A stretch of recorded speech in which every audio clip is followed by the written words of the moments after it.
morning, students. This is the first class for your syllabus for your subject, that is soil science. And in the soil science, the subject name is your fundamentals of soil science. You have opted agriculture, and soil science is the basic subject, or we can say one of the pillar of agriculture. Without soil, no plant can be grown. It is a medium on which plant is grown. It consists of various essential nutrients which are needed for proper growth of plant. It is the base material on which crop production, all concept of agriculture are based on the soil. So in today's class we will have a brief introduction about the soil. What is soil, how it is formed, and what are the main component of the soil.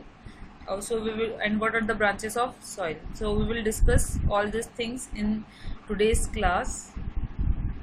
Firstly, I want to tell you that the main component of earth. So earth is made up of three concentric rings.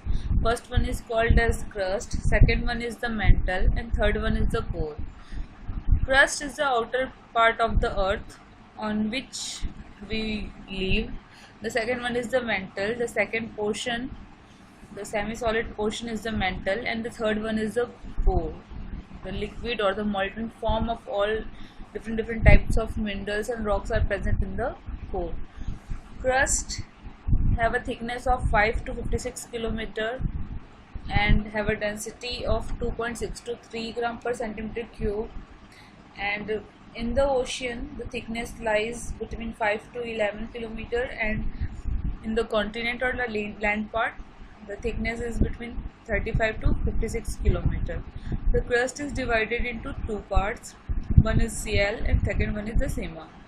CL is the heterogeneous mixture of the rock, and the sema is the plastic or semi-plastic layer, but it behaves like a liquid.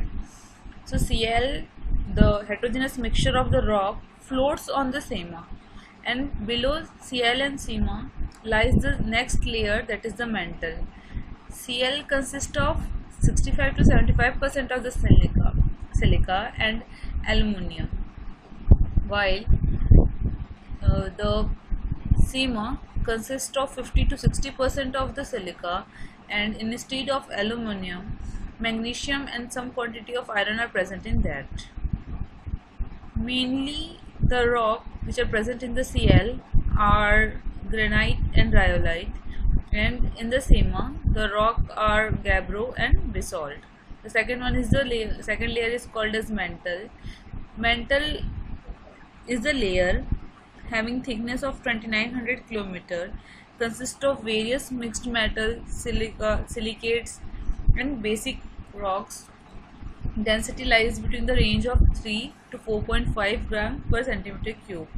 Core is the innermost part of the earth and having very high temperature. In this part, most of the mineral, in fact all the minerals, all elements are present in the molten form.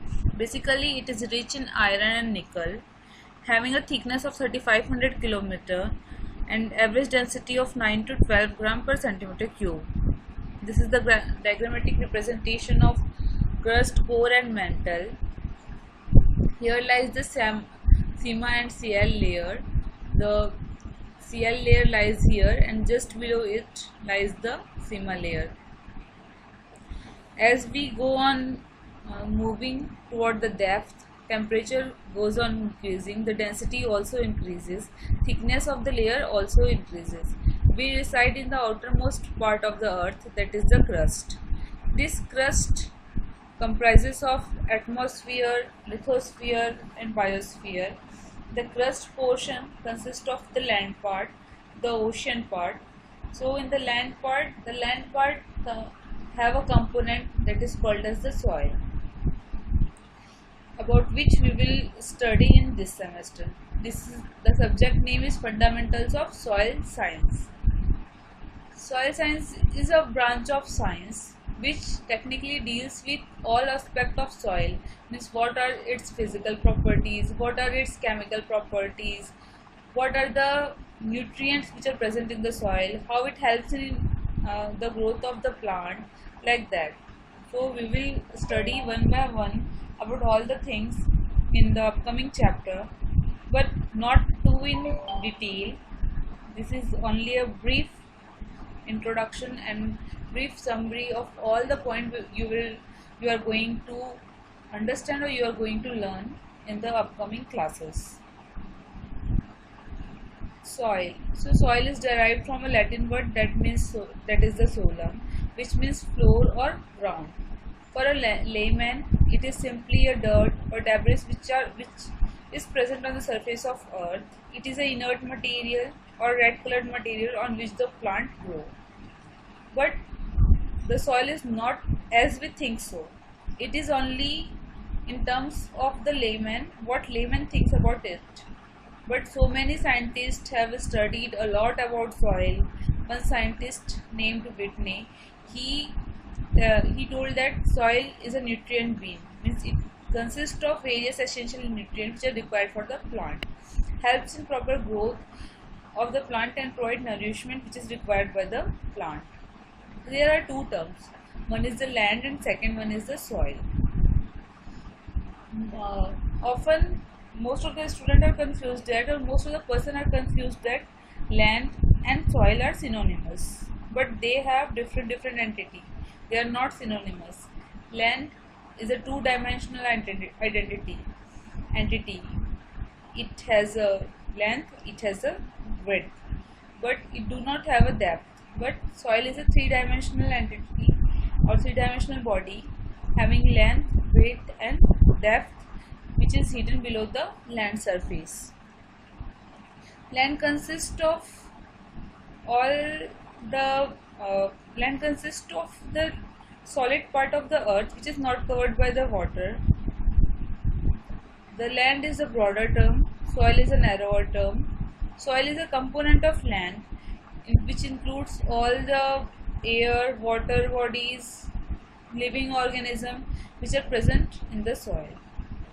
So soil is an important component of the ecosystem, having biotic and abiotic factors or component involved in this. For a layman, soil is simply a dirt or debris. For an agriculturalist, it is a medium on which plant grows. For a geologist, it is simply a product of weathering or nothing else. For an engineer, it is a material which is removed during excavation or which is needed for preparation of building or any structure. So many scientists have given various definitions. Someone has just told that they are the loose surface which are present on the earth made up of rocks and mineral when undergo a process of weathering. The Hilgard says that soil is a loose and friable material on which the plant grows. They make a stand on a material which is called as soil, by which they can get proper nourishment. V.V. Dokuchev is an important scientist. He is the one who is considered as father of soil science because he has studied the soil in depth, gave so many concepts, cleared so many doubts about the soil, its origin, its genesis, its classification. So he is considered as father of soil science. He told that soil is a natural body having its own identity, consists of mineral matter, organic matter. A definite genesis is required for the formation of soil, and it has its own distinct nature. Jani is another very important scientist who told about the various factors which affect the formation of soil. He told that soil is a natural body which is formed by various factor influence, like climate and living organism act on the parent material throughout a particular period of time. Then the soil is formed. The most acceptable definition is given by Soil Science Society of America. SSSA in 1970. He told that soil is the uppermost layer of earth which acts as a natural medium for growth of plant. It is a loose material formed by the effect of climate, climate and microorganism on parent material, having a definite present in a definite topography over a period of time. There are two approaches of soil science on which soil is studied. One is the pedological approach and second one is the edaphological approach.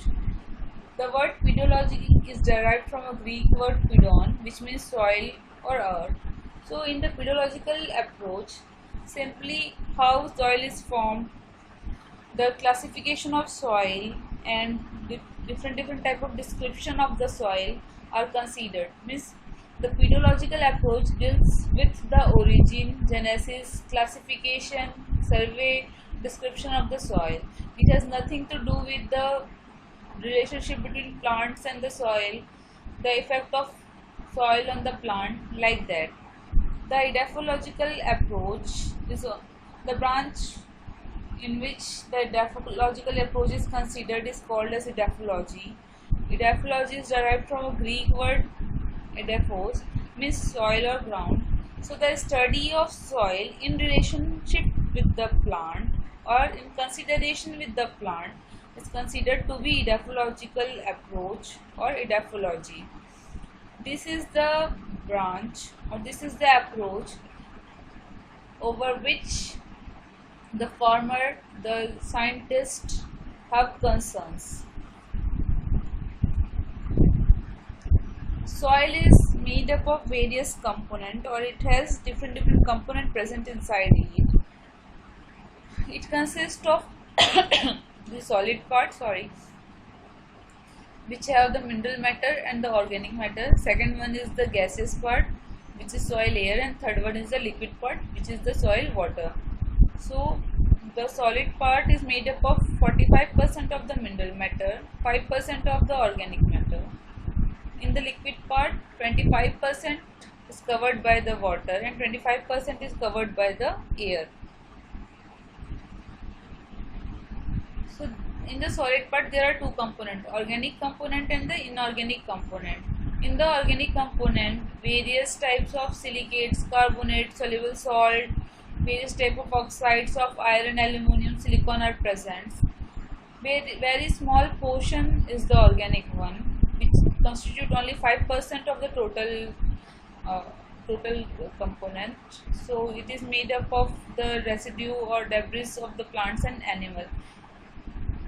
After solid part, there are some pore space which are present in the soil. So in the pore space, some part is filled up with the water and some part is filled up with the gas. The water which is present in the soil act as a reservoir for supplying water along with essential nutrients which will be soluble in the water. For each and every plant, if we leave the exceptions like rice, each and every plant requires oxygen for its survival. So in the gaseous phase, in the soil layer, the ratio of oxygen and carbon dioxide matters, and it is very essential part of the soil, because if very less amount of pore space is present in the soil, then there will be waterlogging condition, no proper growth of the plant takes place, damping off or the root rotting takes place because of very less oxygen, and various reductive compounds are formed in presence of very less oxygen. So these are all four components of the soil which are present and very essential, having their own importance.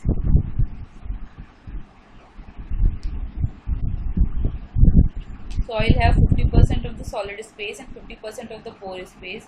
Out of the total 50% of the solid space, 45% is covered by the mineral matter and 5% is made up of the organic matter, and in the total pore space 25% is filled up with the water and 25% is filled up with the air. there are various branches of soil science in which we will study the soil in one by one in your upcoming semester. First one is the soil fertility. In the soil fertility, you will study about different type of essential nutrients which are required by the plant, what are its important function which help in proper growth of plant, what are the deficiency symptom, how to improve or how to reclaim them, different type of fertilizers, what are the factors which affect the soil fertility, like that you will study in soil fertility. Second one is the soil chemistry. It is the branch of soil science which basically concerns with the chemical properties of soil, chemical properties and various chemical reactions which takes place in the soil. So in this we will study about different type of the chemicals which are present in the soil, different reactions which occur in the soil, the fixation reaction, the release reaction, like that. Soil physics is the branch of soil science which basically deals with the physical property of soil, like soil structure, soil texture, soil air, soil water, soil color, soil temperature, like that.